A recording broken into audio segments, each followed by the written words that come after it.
Valmiki said, when the sage Vasishta thus concluded his teaching, there was celestial music in the sky. There was a rain of flowers. Everyone in the assembly worshipped the sage with flowers. Then King Dasaratha said, we have gained perfect knowledge. We rest in the supreme state. Our minds and our hearts have been utterly purified of all delusions and illusions, notions and perversions, by the illuminating teachings of the sage. Rama said, by your grace, O Lord among sages, my delusion has gone and I have attained the supreme state. I am now fully accomplished with my intelligence perfectly clear. I am free of doubts. I rest in my own natural state as Brahman, or in the knowledge of nirvana. I shall do as you have said. There is nothing for me to gain by doing or by not doing anything. I have no friend or enemy. How can one realize all this except through your grace? How can a little boy cross the ocean without the help of a bridge or boat? This is the raft of the Dharma. Lakshmana said, by the merit acquired by past births, we have heard the sage and are now rid of all doubts. Vishvamitra said, it is as if we had bathed in 1,000 sacred Gangas. Narada said, we have heard what we have not heard either in heaven or on earth, hence we have been completely purified. Shatrughna said, I have gained supreme peace and bliss. This is what's happened, isn't it? We've got these 4 sages, and it's incredibly meritorious that we've got this teaching, and we can appreciate that, we can celebrate that. We have this teaching here in the Yoga Vasishta, which has come down through the centuries. It's been published in several editions. There are several translations. I have this one here by Swami Venkatesananda. What an effort on his part it must have been. What an effort on the part of the various publishers. What an effort on the part of various scholars. And what an effort to have actually got the teaching, which itself has been heavily adulterated by forces of orthodoxy. But even with this heavy adulteration, the voice of enlightenment still shines through. And in itself, the very production of this work in the first place, perhaps 1,000 years ago, is incredible, arising as it did in this most extraordinary of cultures known as Bharat, or modern day India.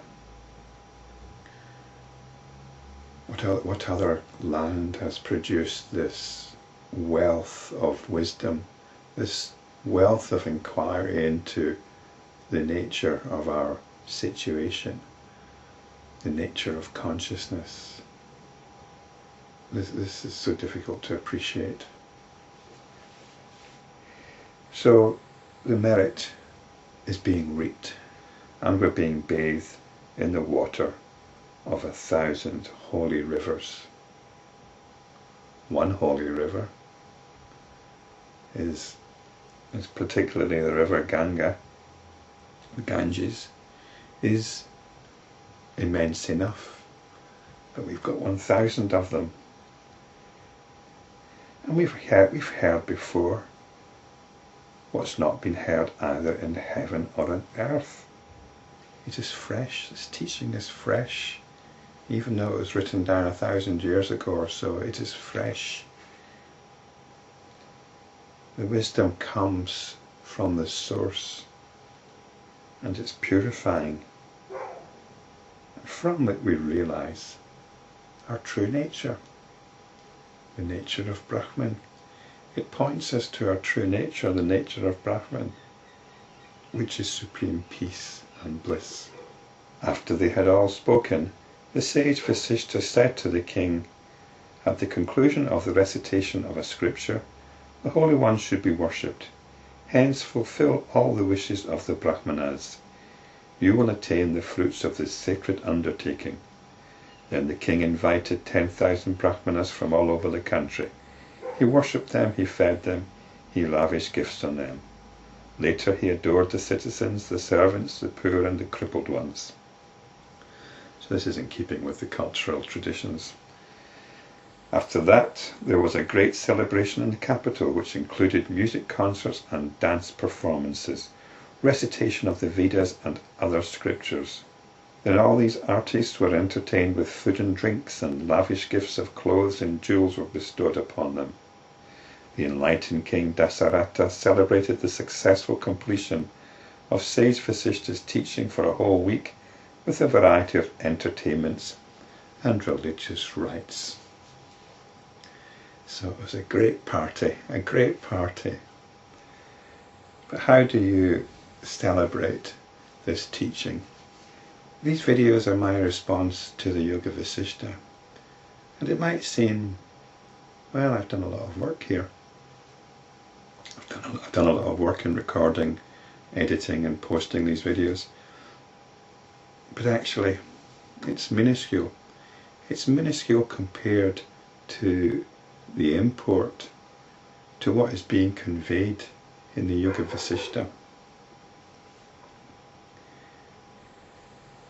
It cannot be gauged.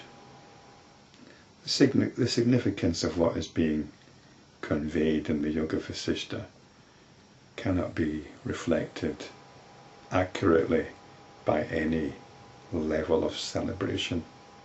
We can only take the appreciation and relate it directly to appreciation of consciousness